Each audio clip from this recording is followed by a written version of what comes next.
Either the environmentalists have been asleep for the last 30 years, or they have been willfully blind to the staggering devastation that is being wrought on the landscape across the planet thanks to renewable energy projects.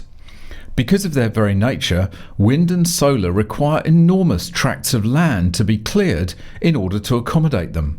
Solar takes up acres and acres of space because of the need to provide as much surface area as possible, and wind requires massive infrastructure, tons of concrete to support the turbines, roads for access, and yet more infrastructure to connect these disparate assets to the grid. All of which steamrollers native flora and fauna. I guess they were just the price that had to be paid for net zero, right? But now the devastation has become too great for the environmentalists to ignore any longer. Perhaps they'll start caring about the environment again. Welcome back to MGUY, British engineer and lawyer, now Sydney YouTuber. If you enjoy this video, please drop a like and make sure you click that subscribe button down below and enable all notifications so you don't miss out on any future videos. It's all completely free. And if you'd like to support this channel, head over to my store where you can purchase some cool anti-EV merch. More information at the end of this video, or alternatively you can chip in a small donation at Buy Me a Coffee. Links to both are in the description, or you can scan the QR codes on screen. I've done a few videos on this subject in the past. The breathtaking hypocrisy of environmentalists who scream from the rooftops when a new mine or power station is planned, but look the other way when it's a wind or solar factory that causes orders of magnitude more damage. But if it's all in the cause of net zero, which, as we know, trumps everything, then who cares?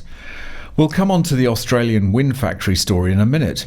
But a similar story coincidentally popped up from the UK in relation to solar factories, and as I said, it's like they've only just woken up after decades of slumber, as the BBC reports. Solar farms threaten rare wildlife, say campaigners. Rare wildlife habitats could be pushed beyond the point of no return by large solar farm developments, conservationists have warned. Gwent Wildlife Trust said one of the UK's largest solar farms, Llanwern Solar Farm, which was built on 2 sites of special scientific interest, SSSIs, had contributed to a dip in bird, bat and insect numbers.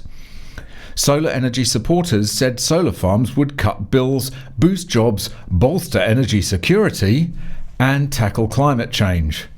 More than 1,000 solar farms operate across the UK, according to UK government figures, while a further 800 have been granted planning permission. The company that operates Llanwern Solar Farm has been asked to comment. Llanwern Solar Farm was built in 2020 on the Gwent Levels, a protected patchwork of watery reens, a drainage channel apparently, and ditches in southeast Wales which dates back to Roman times. The farm is the size of about 100 rugby pitches and could power more than 20,000 homes.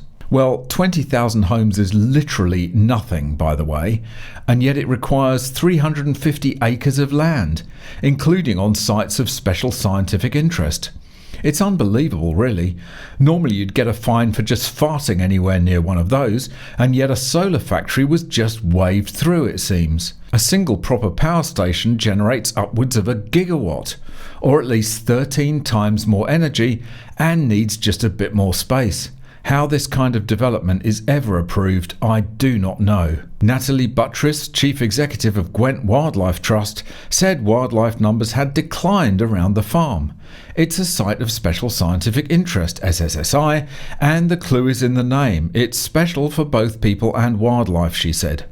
Lapwings weren't returning to the site to breed, and they're very rare now as a species in the levels.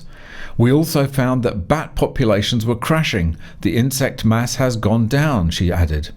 Last year, a Welsh Government report linked the solar farm to a decrease in the number of lapwing birds, a significant decline in brown-banded bee and shrill-carder bee populations. Only 1 bat box was found to be occupied during monitoring. Gwent Wildlife Trust said concern was growing because several larger solar farms had been proposed for the levels. Ms Buttress said she did not oppose solar farms, but said if more were built on protected land, it could open the floodgates across the UK. Well, of course she didn't oppose them, because we all have to tug our forelocks in deference to renewable power, don't we? But she damn well should have done so. Such is the conflict environmentalists find themselves in when it comes to renewable projects. And here in Australia, similar stirrings from the Greenies is occurring. Environmentalists at war over wilderness in ruins.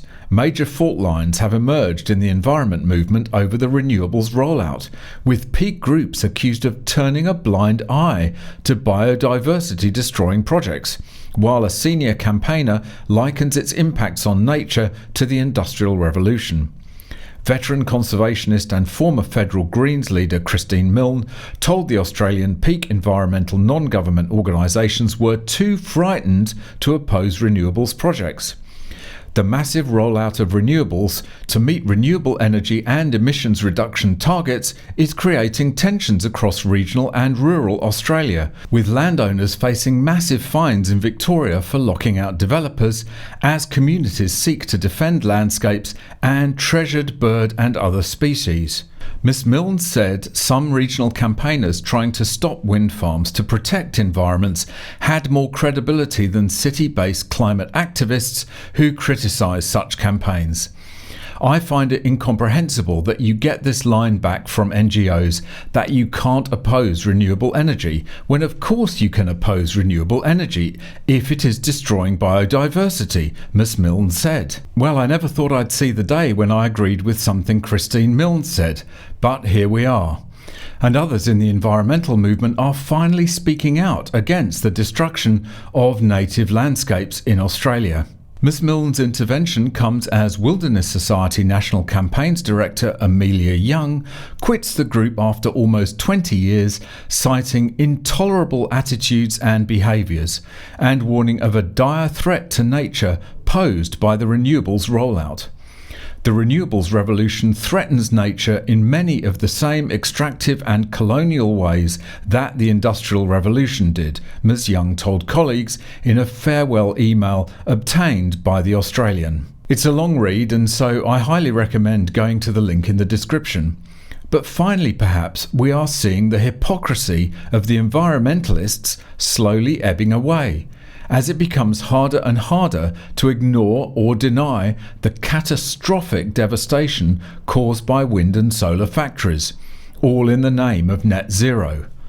A few strategically positioned conventional or nuclear power stations would not only provide far more stable and reliable power, but it would do so without the huge cost on the landscape caused by insane renewables.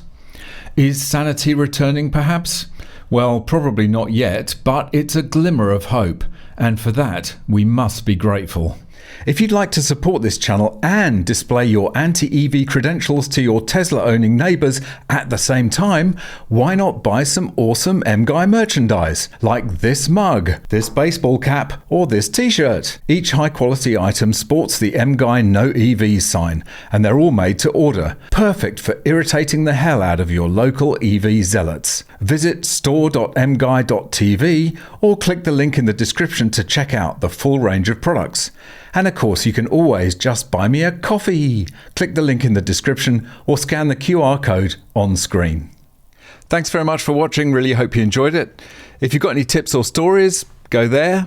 If you'd like to watch another video, go there. If you'd like to buy me a coffee, go there. And please subscribe to the channel.